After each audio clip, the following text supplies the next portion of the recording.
कंचन, क्या बदतमीजी है ये?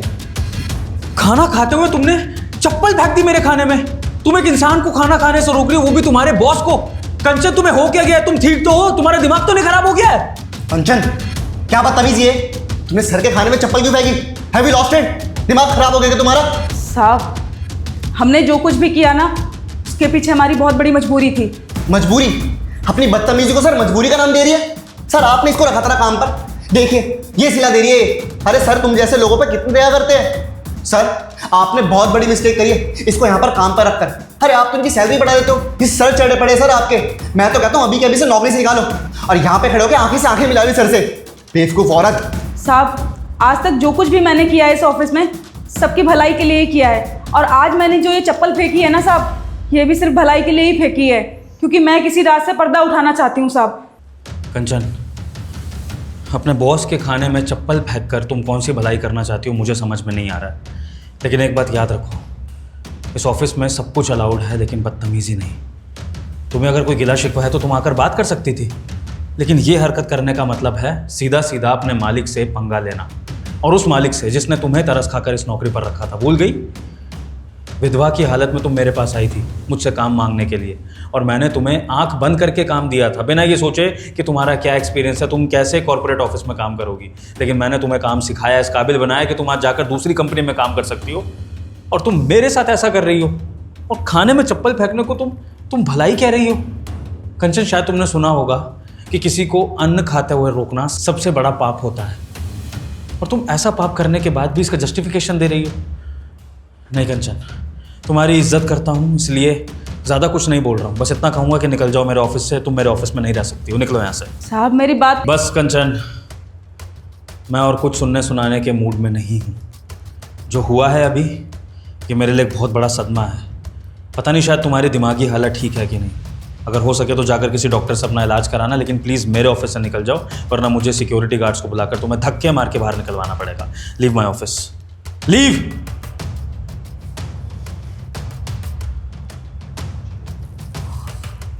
Sir I am extremely sorry. आपके कैबिन में मैं थोड़ा सा चिल्ला पड़ा इसके ऊपर, क्योंकि बदतमीजी करी थी उसने। सारा खाना खराब कर दिया सर आपका। अब आप क्या खाएंगे? इतने मन से मैं लेकर आया था आपके लिए खाना, और ऊपर से बेवकूफ़ लोग आ जाते कहीं कहीं से उठकर। और सर कोई बात नहीं हर्षित, इस कैबिन में ऐसा होने वाला है ये तो किसी ने भी नहीं सोचा था। अब तो ये खाना बेकार हो चुका है। आई एम रियली सॉरी कि तुम इतने मन से मेरे लिए खाना लाए थे और मैं खा नहीं पाया। तुम इस खाने को फिकवा दो, और मैं एक काम करता हूँ, मैं कैंटीन में जाके कुछ खा लेता हूँ। सर आर यू श्योर आप कैंटीन से खाना खाएंगे? सर आप बैठिए सर, मैं दूसरा खाना लेकर आता हूँ आपके लिए, फटाफट से आप बैठिए इतने। चलो ठीक है हर्षित, अगर तुम इतने ही प्यार से मुझे खाना खिलाना चाहते हो तो तुम ले आओ अपनी पसंद का जो भी खाना, मैं खा लूँगा। मैं फिर एक काम करता हूँ, सिगरेट ब्रेक ले आता हूँ, थोड़ा माइंड के लिए भी ज़रूरी है। Sure sir. इस कंचन की बच्ची ने सारा प्लान चौपट कर दिया। अच्छा खासा खेल रचाया था, सब खत्म। अरे यार, अभी अगर इसे विभोर खा लेता ना तो अब तक टपक जाता, और जिस मकसद से मैं इसको मारना चाह रहा हूँ ना, वो मकसद भी मेरा पूरा हो जाता। लेकिन अब क्या करूँ मैं? अब इस खाने को वो खाएगा भी नहीं। दूसरा खाना जुगाड़ करता हूँ, कैसे ना कैसे करके इसको टपकाता हूँ यार। प्रॉब्लम हो गई बहुत बड़ी। सर ये लीजिए, बहुत डिलीशियस और फ्रेश खाना है, और आपको कोई डिस्टर्ब भी नहीं करेगा। रुको विभोर, ये खाना आज मैं खाऊंगी। टेक इट इजी मैम, ये खाना सर का है, उनको बहुत तेज भूख भी लग रही है, तो उन्हें खाने दीजिए, मैं आपके लिए दूसरा ले आता हूँ। अरे वो सब मुझे पता है, लेकिन वो क्या है ना, मैं अभी अपनी मीटिंग से आई और मुझे बहुत भूख लग रही है, तो ये खाना मैं ही खाऊंगी। पर आप कैसी बात कर रहे हैं मैम? सर को आपसे भी ज़्यादा तेज भूख लग रही है, पहले सर को खाने दो ना। अब इतने सर खा रहे हैं, मैं आपके लिए लेकर आ जाता हूँ। हाँ हर्षित, वाइफ खड़ी है मेरी सामने, और अगर उसने मेरे हिस्से का खाना खा भी लिया तो क्या प्रॉब्लम है? मुझे तो कोई प्रॉब्लम नहीं है। कोई बात नहीं, सान्या को भूख लग रही है तो सान्या ये खाना खा लेगी, मैं बाद में खा लूँगा, इट्स ओके। सर आप मेरी बात समझने की कोशिश कीजिए, मैं अपने मन से आपके लिए खाना लेकर आऊँ, और आप कह रहे हो कि मतलब मैम को खिला दूँ। हर्षित, सान्या मैडम ने खाना खाया, मैंने खाना खाया, बात एक ही है। हम एक टिफ़िन से खाना खाते हैं रोज़। तो आज ऐसी क्या अनोखी बात हो गई कि तुम मुझे कह रहे हो कि मैं यही खाना खाऊं? तो आज ऐसी क्या अनोखी बात हो गई कि तुम मुझे कह रहे हो कि मैं सेपरेटली ये खाना खाऊं और सान्या कोई और खाना खाएगी? भाई मेरी मर्जी है, मेरी वाइफ सामने खड़ी है, मैं उससे चाहे खाना शेयर करूं चाहे सारा उसको दे दूं, तुम्हें क्या तकलीफ है? यू कीप क्वाइट ना। पर सर आपको मेरी बात समझ नहीं आ रही। अरे मैं आपके लिए खाना लेकर आऊँ, और देखिए मैम, अगर आपको खाना खाना है तो मैं आपके लिए दूसरा ले आऊँगा, ये खाना आप नहीं खा सकती। मैं बताती विभोर, ये खाना मैं इसलिए नहीं खा सकती कि इस खाने में जहर है। What? खाने में जहर? ये तुम क्या बोल रही हो सान्या? हाँ, मैं सही कह रही हूँ। इसने ना पहले भी खाने में जहर मिलाया था, लेकिन पहले तुम्हें हमारी ऑफिस की प्योन ने बचा लिया था और अब तुम्हें तुम्हारी बीवी ने बचा लिया है। कि खाने में जहर? कैसी बातें कर रहे हो? सर मानता हूँ कि आपकी बीवी है, लेकिन आपको लगता है मैं आपका एक होनहार एम्प्लॉय हूँ और आपके खाने में ये सब चीजें करूंगा, जहर मिलाऊंगा? एक तो आपके लिए इतना स्पेशल खाना लेकर आया हूँ, ऊपर से कह रही जहर है। ठीक है विभोर, अगर तुम्हें मेरी बात पर यकीन नहीं है ना तो मैं ये खाना खा लेती हूँ। अगर मुझे कुछ हो जाए तो समझ जाना कि मैं सच कह रही थी। सानिया, इस खाने में जहर है यार। तो सच सामने आ ही गया, तूने मिलाया था खाने में जहर, है ना? इसका मतलब मुझसे ही हमारी पियोन को जज करने में गलती हो गई, तभी उसने आज मेरे खाने में चप्पल फेंकी, वरना उसने आज तक ऐसी कभी कोई हरकत नहीं करी। वो मुझे यही मैसेज देना चाह रही थी जब उसने कहा था कि वो किसी राज से पर्दा उठाना चाहती है कि तू मेरी जान ले रहा है।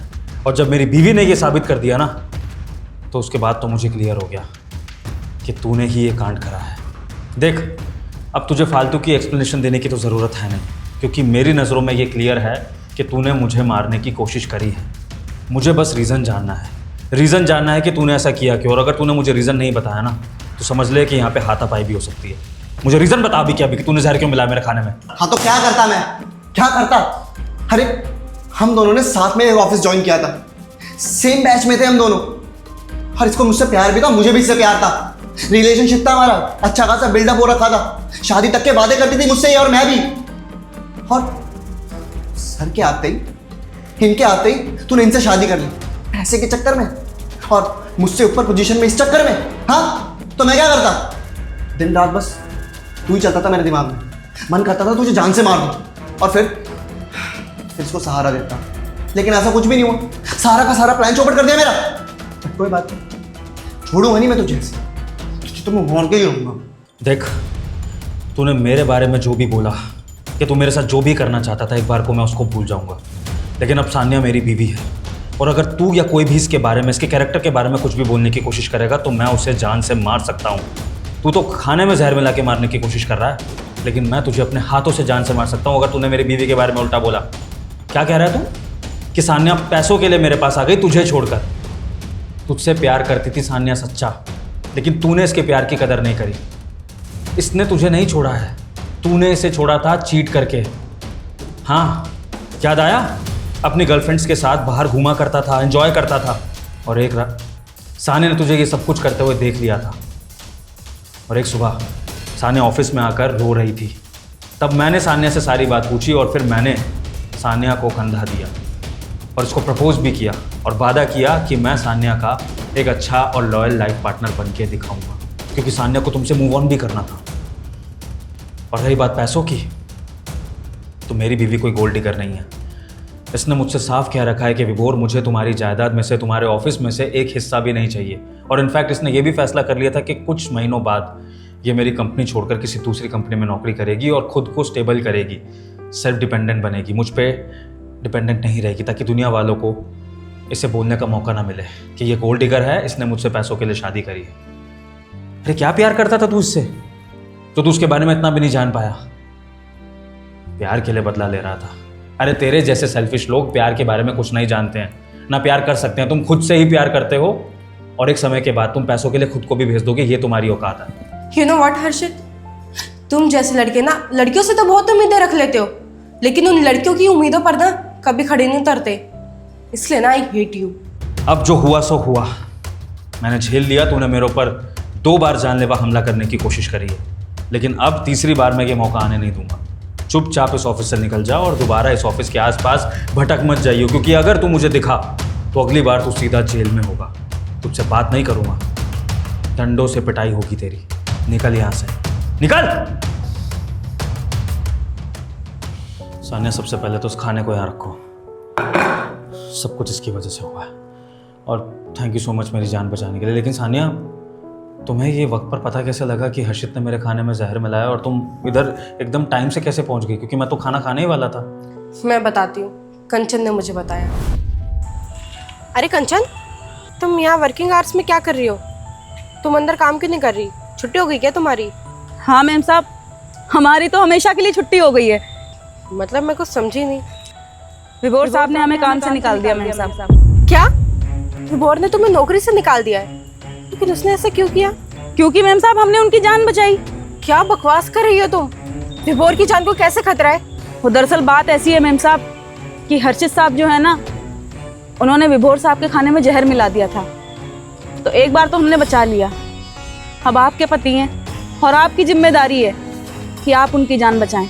हम तो जा रहे हैं यहाँ से। इसका मतलब मेरी जान बचाने का सबसे बड़ा क्रेडिट तो कंचन को ही जाता है, क्योंकि सबसे पहले उसी ने मेरे खाने में चप्पल फेंक के मेरी जान बचाई थी जहरीले खाने से। उसके बाद अगर वो तुम्हें ना बताती ये चीज़ तो तुम भी यहाँ पर टाइम से ना पहुँच पाती। और मैं बेवकूफ़, मैंने कंचन को ही काम से निकाल दिया। मैंने बहुत बड़ी गलती कर दी उस बेचारी पर भरोसा ना करके। मैं उससे माफ़ी मांगूंगा, वो जहाँ पर भी होगी उसको मनाकर यहाँ लाऊंगा और उससे वादा करूंगा कि आज के बाद वो इस ऑफिस से कभी नहीं निकाली जाएगी।